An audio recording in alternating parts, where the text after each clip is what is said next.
Chapter 1. A Birthday Wish Gone Wrong. The morning sun painted the kindergarten walls in cheerful yellows, but my heart felt heavy. My wife Xinyu had used work as an excuse to keep both me and our daughter away from family day. But seeing the disappointment cloud my little Yi's face, I couldn't bear it. "Let's go surprise Mommy," I whispered to her, watching her eyes light up with hope. That hope shattered the moment we stepped through the kindergarten gates.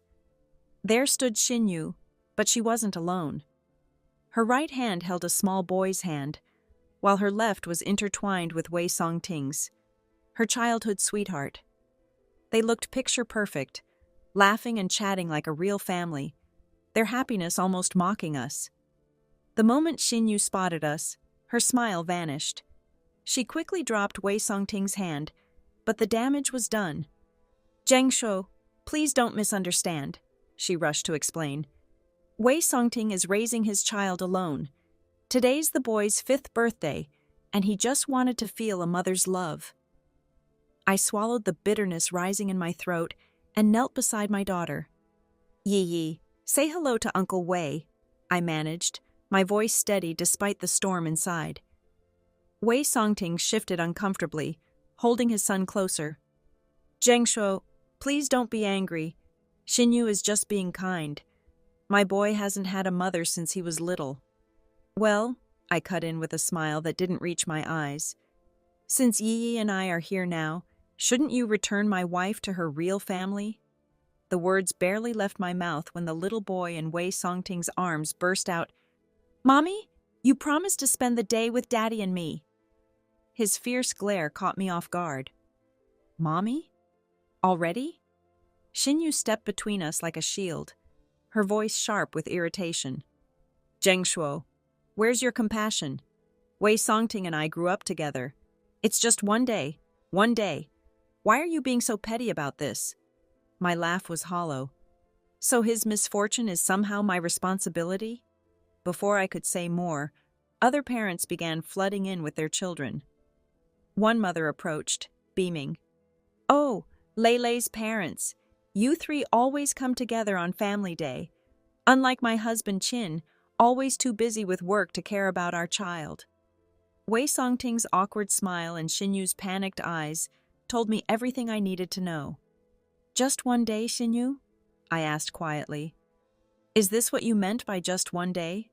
Xinyu's grip tightened around my arm, her nails digging into my skin. "Zheng Shuo," she hissed. "There are people watching. Don't make a scene." Then she bent down to our daughter, her voice dropping to a threatening whisper. "If you cause trouble, you know who'll suffer, right?" My little Yi, hearing her name, looked around with confused eyes. She pressed herself against my leg, her tiny hand growing clammy in mine. Kneeling down, I gently adjusted her pigtails that seemed to reach for the sky. "Don't worry, sweetheart. Daddy's here to protect you." I watched as Xinyu paraded away with Wei Songting and Leilei, quickly becoming the center of attention. The crowd buzzed around her like bees to honey, showering her with flattery about being the city's youngest female CEO, running a billion-dollar company at just 30. Xinyu basked in the attention, practically glowing with pride. Wei Songting gazed at her adoringly, while his son Leilei shot me a smug look over Xinyu's shoulder. A cold smile crossed my face. Let her enjoy her moment. What Xinyu had conveniently forgotten was that I owned 75% of Xinyu Group. I'd stepped back to care for our daughter, but I was still the puppet master. She was just a manager, a title given out of marital affection. Chapter 2. The Strike Back. My fingers moved swiftly across my phone screen. First message to HR. "Xiao Zhao, effective Monday, remove Xinyu from her managerial position. Make it public internally." Second message to legal. "Xiao Lu, prepare divorce papers for Xinyu and me." "Try to make a fool of me, Xinyu?" I thought darkly. "Let's see how that works out for you."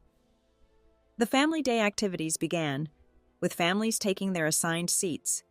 Yi's eyes searched the room.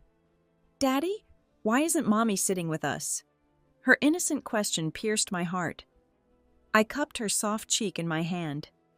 You know how Daddy's like a superhero? I kept my voice light, shielding her from adult complications. Well, Mommy's being fair by helping other children today. The teacher's voice rang out, announcing the first challenge, a building block competition. The winners get a Lego spaceship, she declared cheerfully. Yi-Yi's eyes lit up like stars. Daddy, I want it, she squealed, bouncing in her seat. Then let's win it, princess.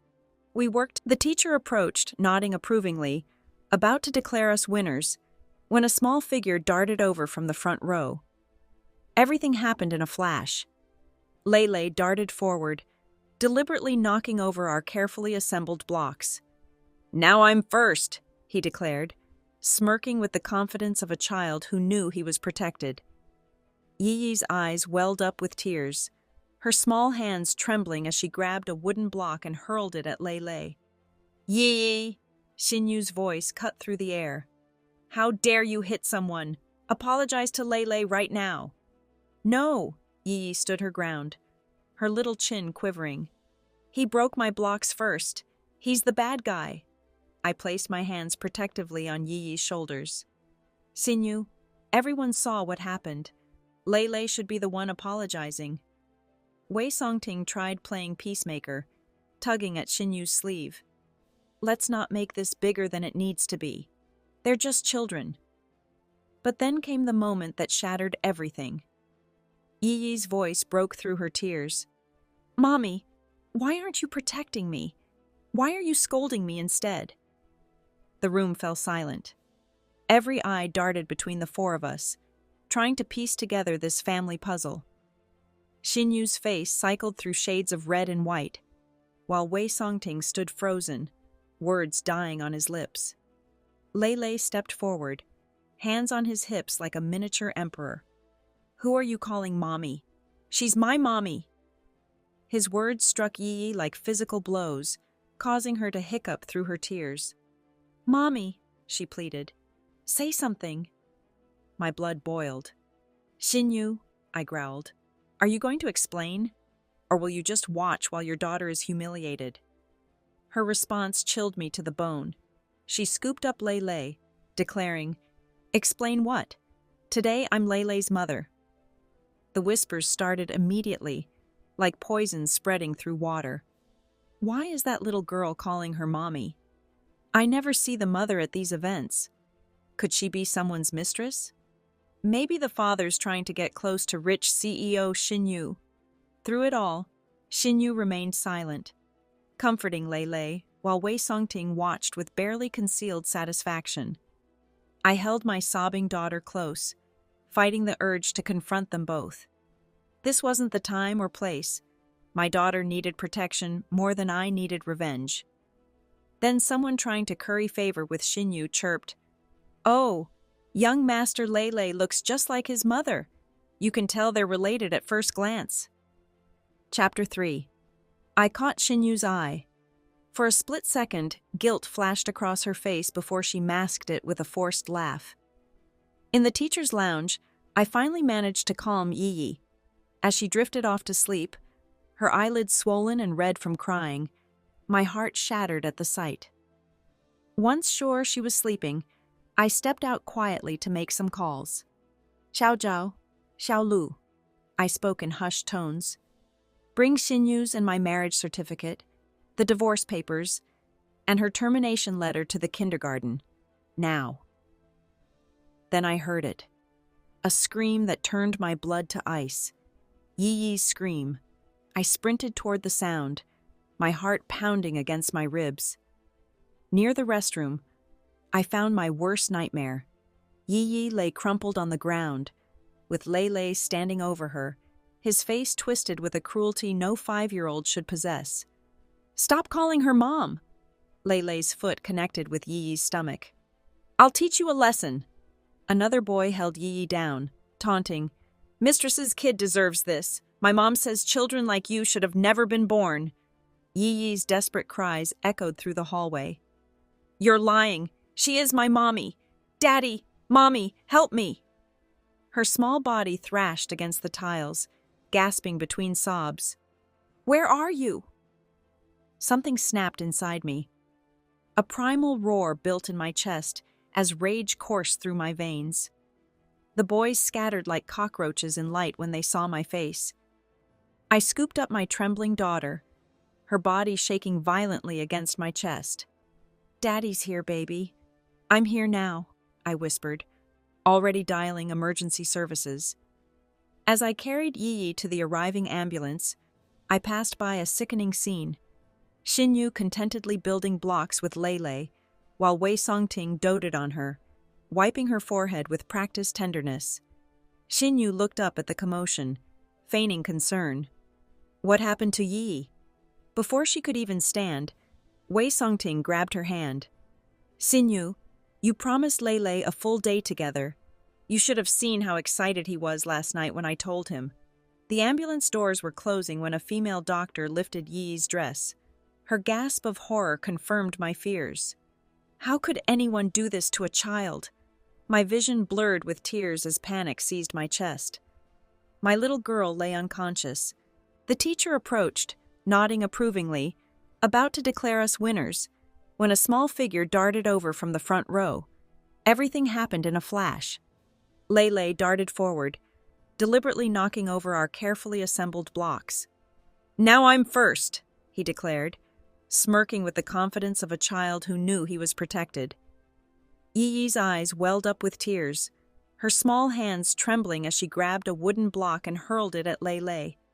"Yi!" Xinyu's voice cut through the air.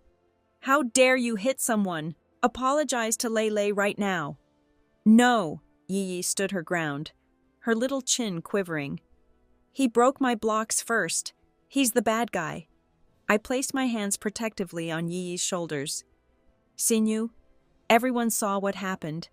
Lei should be the one apologizing." Wei Songting tried playing peacemaker, tugging at Xinyu's sleeve. "Let's not make this bigger than it needs to be.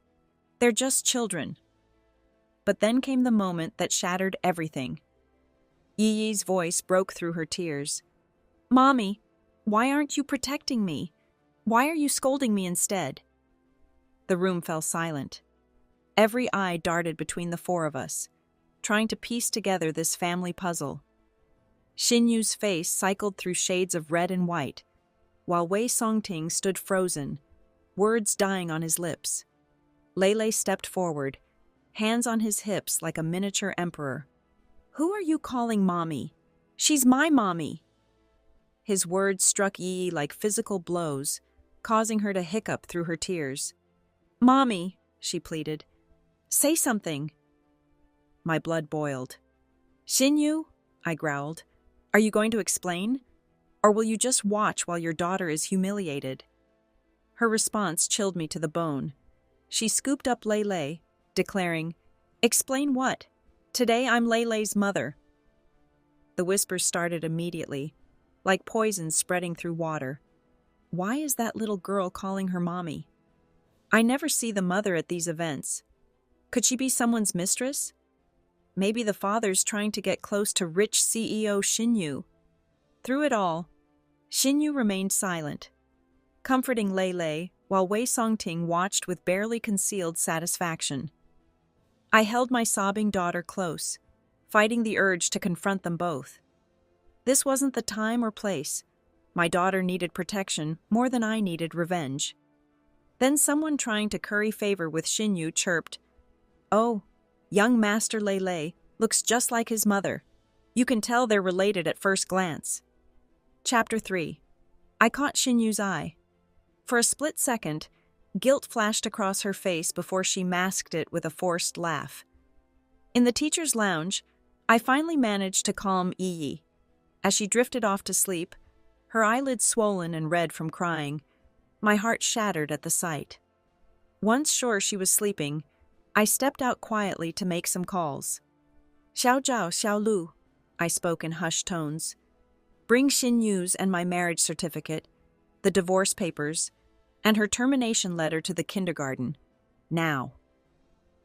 Then I heard it. A scream that turned my blood to ice. Yi's scream. I sprinted toward the sound, my heart pounding against my ribs. Near the restroom, I found my worst nightmare.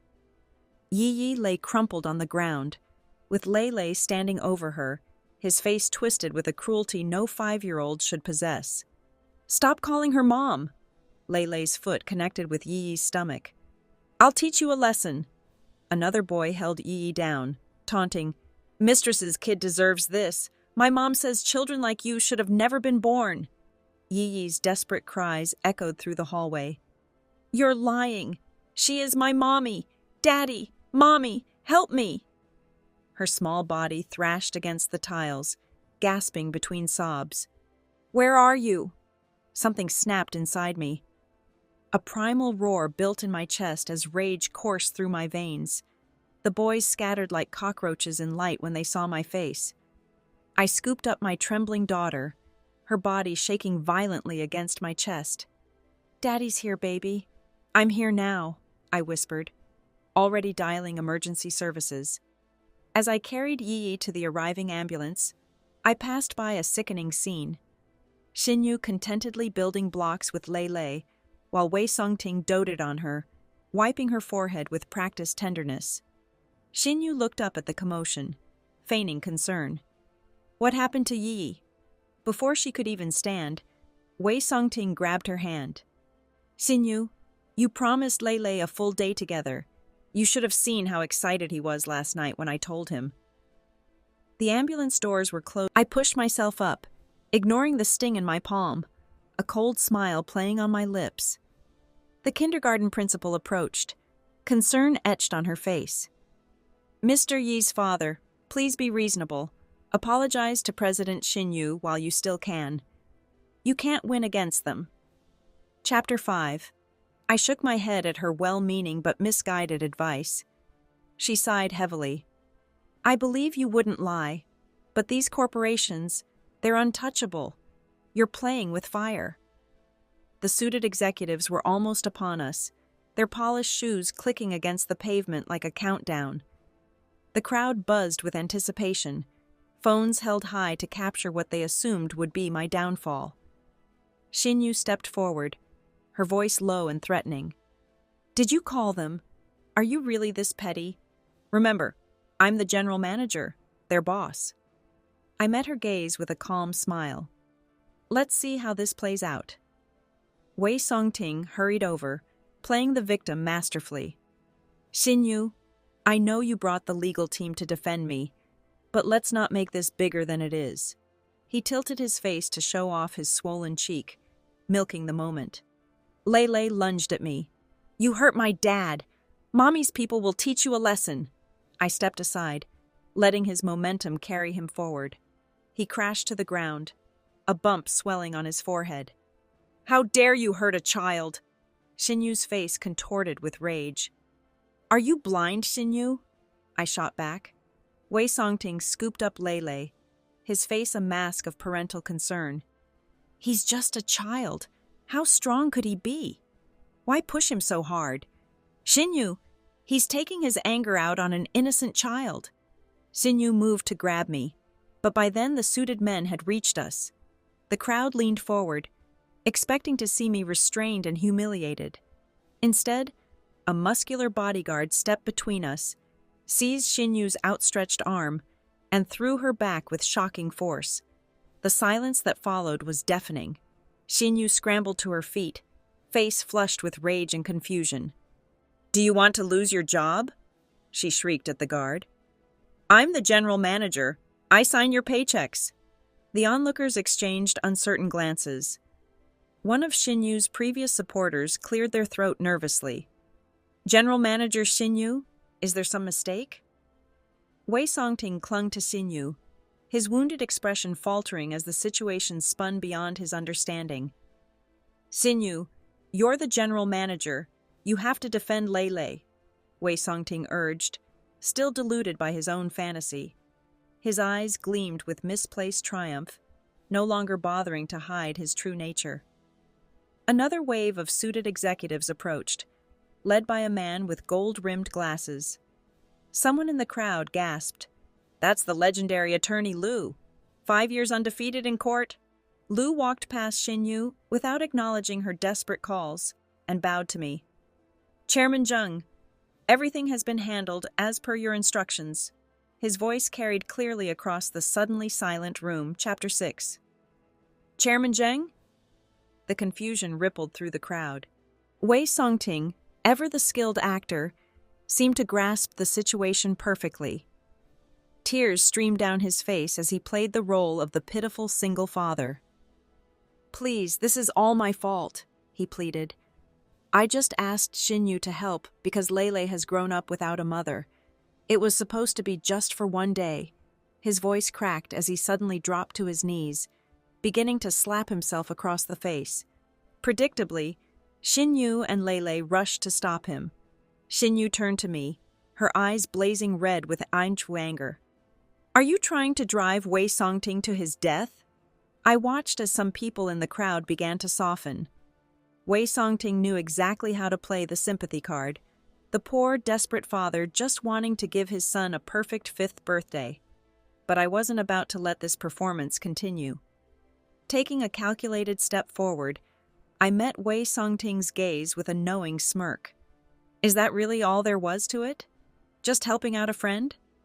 Before he could respond, I nodded to Xiaolu, who distributed the investigation report. The gasps from the crowd were audible as they read. The truth was far more scandalous than anyone had imagined. That year when Xinyu claimed to be studying abroad, when I was too busy taking over the company to notice, she had actually been hiding her pregnancy. Wei Songting had been there the entire time, documented in hospital records and photographs from the obstetrics ward. Wei Songting was indeed a single father, but not because his child lacked a mother. The mother had always been there. It was Xinyu. Everything suddenly made sense. The matching gifts she bought for both Yi and Lele every year, the strange coincidences, the convenient explanations. Looking back, the signs had been there. I remember that winter in Luqing vividly. A severe flu epidemic was sweeping through the city, targeting children especially. When Yi showed symptoms, lying in bed with a feverish glow, I immediately sent someone to fetch a rare, specialized medicine. But the next morning, it had vanished. When I confronted Xinyu, she couldn't meet my eyes. "A friend's child was burning up with fever," she mumbled, fidgeting with her sleeve. It was a matter of life and death. Her words ignited my fury. Yes, other people's children were precious to them, but Yi was my entire world. My daughter suffered for days, her small body burning with fever, while I watched helplessly.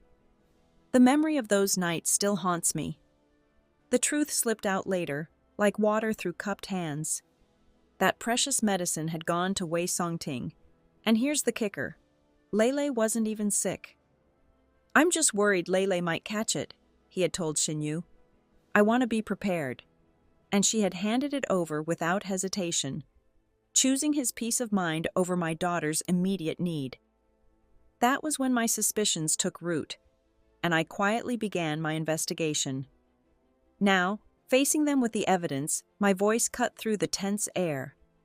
"You adulterous couple, what do you have to say for yourselves?" I slammed the documents down, watching as a paper's edge drew a thin line of blood across Xinyu's cheek. The crowd's disgust was palpable. Here was a woman who had borne another man's child while clinging to her wealthy husband, using my family's resources to support her secret family. Xinyu wiped the blood from her face and let out a hollow laugh. Her eyes were cold as winter frost when she met my gaze. "So you know everything," she said, voice dripping with contempt. "What does it matter? We're married. Even after a divorce, I'm entitled to half your assets." She straightened her spine, confidence radiating from her. "Besides, while you've been absent, I've secured my position in the company's business department. I can easily start my own venture." I couldn't help but smile at her naivety. Those key personnel and overseas contacts she thought were loyal to her? They answered to me. Every major decision still crossed my desk. She was merely a puppet dancing on strings she couldn't see, though clearly, she believed herself to be the puppeteer. When Xiaolu presented the divorce agreement, Xinyu's facade cracked. Leave with nothing?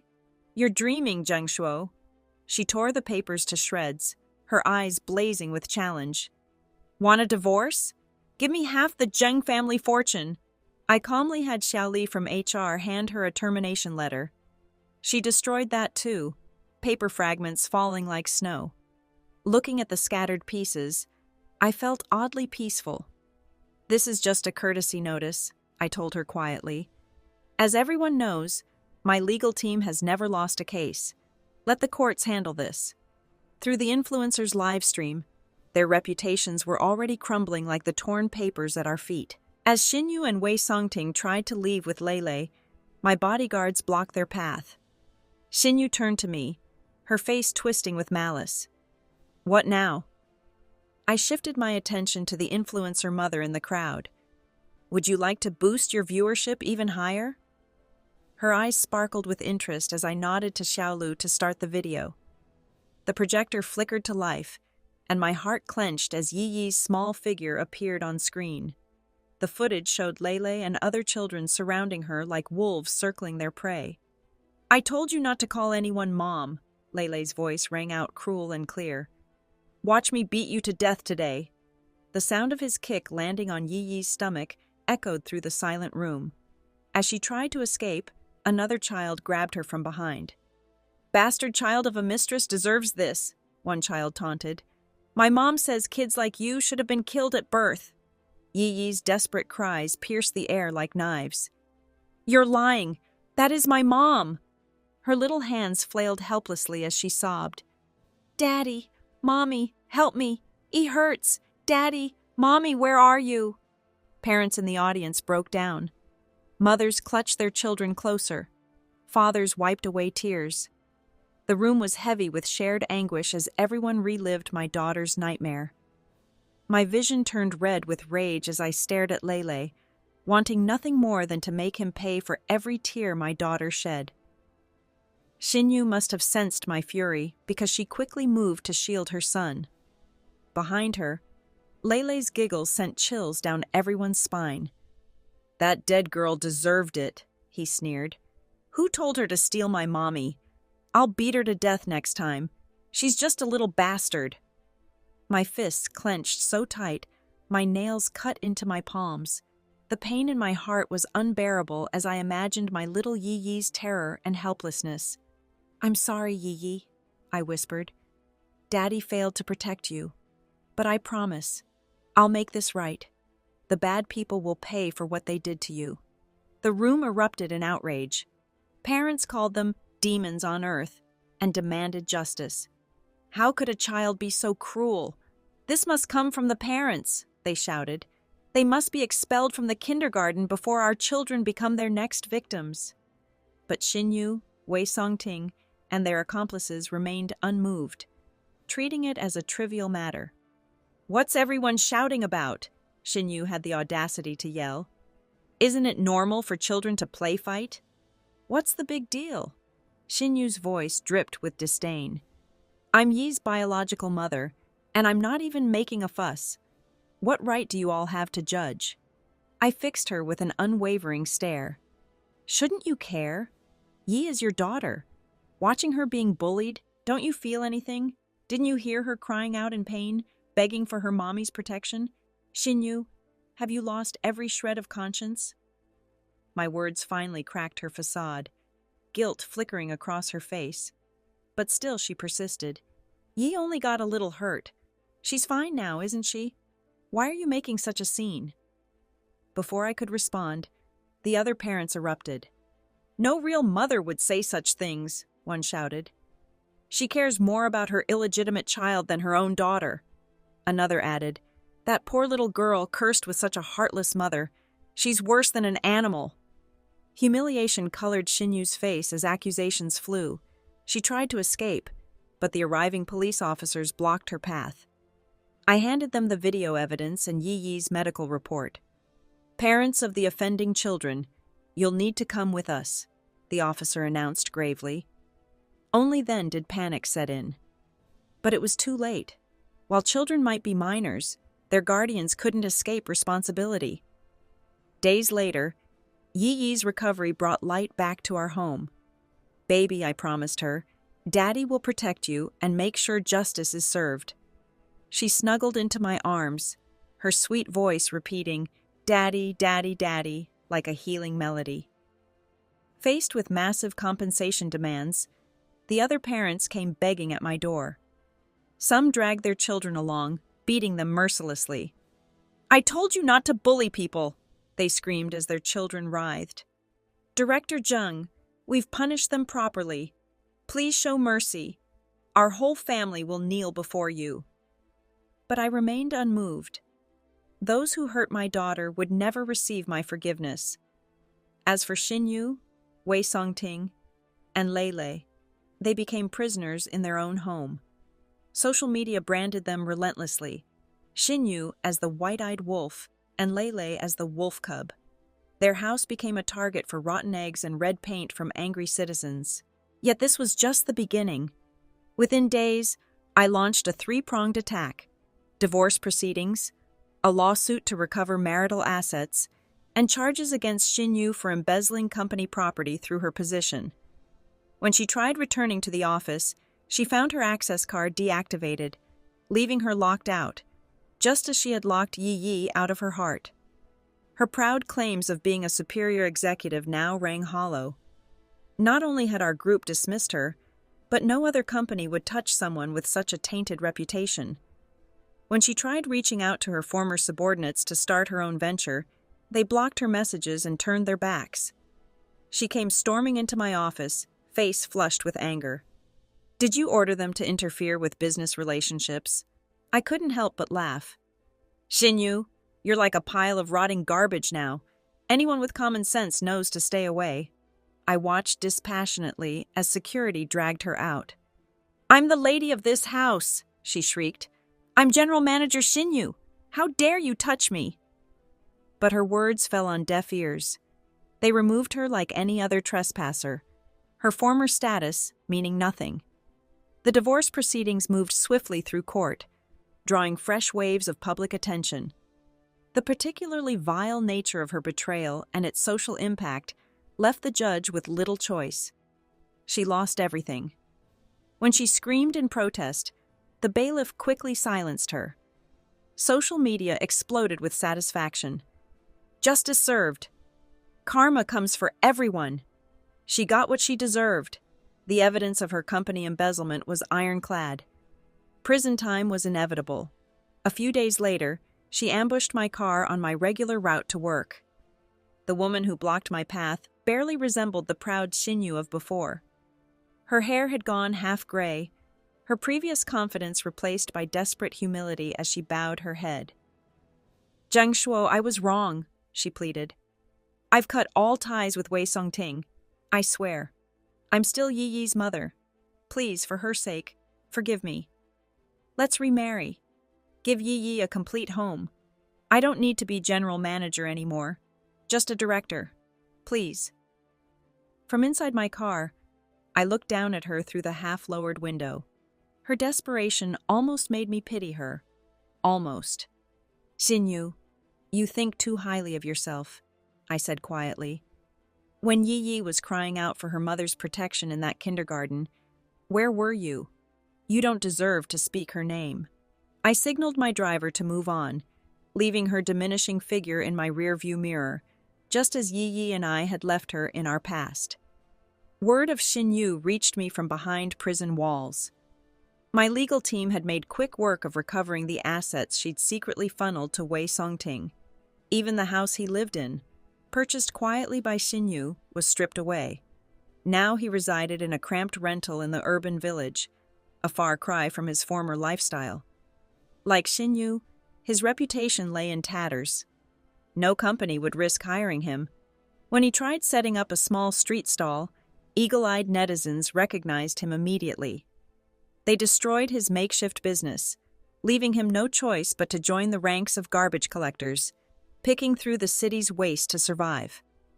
The children who had tormented Yi Yi faced their own consequences. Other parents demanded their removal from school, and even when they tried enrolling elsewhere, word of their violent past followed. Teachers kept their distance, and the children found themselves isolated. After all, what parent would want their child befriending someone known for cruelty? Lele's fate proved particularly harsh.